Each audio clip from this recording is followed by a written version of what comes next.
Kinat-bilis talaga yung telepono ni Sinag eh. Alam mo naman yung battery life ng cellphone nun parang buhay ng ipis. Bilis namatay. Tsaka ba dong okay na yung naputol yung usapan ninyo? Baka kasi kung ano pa yung masabi nyo sa isa't isa. Alam mo, hindi ko lang talaga matanggap eh. Dahil pinag-usapan na namin na hindi kami magsisinungaling sa isa't isa, pero tinago niya pa rin na nagkita sila ni Benji. Kasi nga alam niya na magiging ganyan ang reaksyon mo. Sabi siya ganun yun. Eh di ba nga may kasabihan na para wala na lang masaktan, isikreto mo na lang. Ganun ba talaga yun?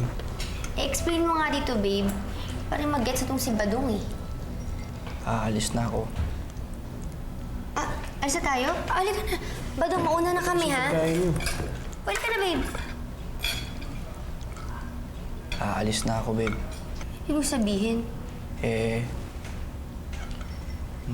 Ma-migrate na kami ni Mother Lord sa Canada. Sa totoo lang eh. Masaya na malungkot ako. Masaya ako dahil mas mainam yung kinabukasan ko dun. Pero nalulungkot ako dahil mapapalayo ako sa inyo. Mas lalo sa'yo, babe. Alam mo naman na ikaw ang nagpapaganda ng araw ko.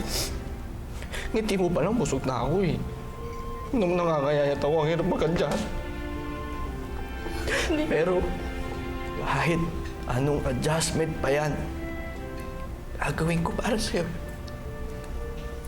At sana, sakali, balik ka dito. Pati ikaw, bumalik din sa akin.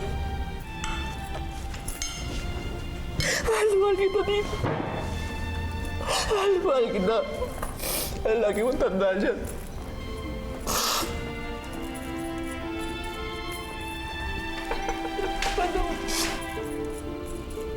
Pare, ko wala bahala ka dito, ya. Hindi ko wala bahala ka dito, pare, ya. Puntayan mo yan, pare. Puntayan mo yan.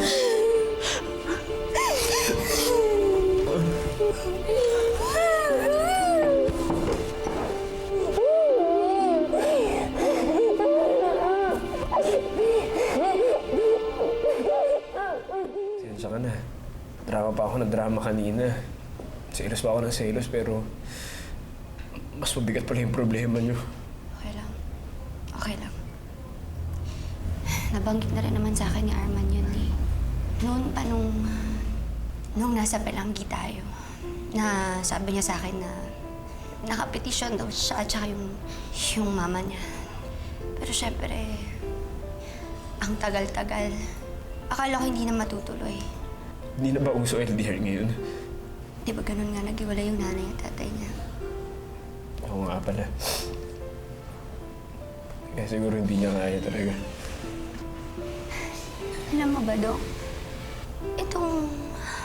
Itong mga nakaraang araw, ang cold niya sa akin. Yun pala, gusto na niya akong masanay na wala siya. Hindi ko alam na ganun pala yun.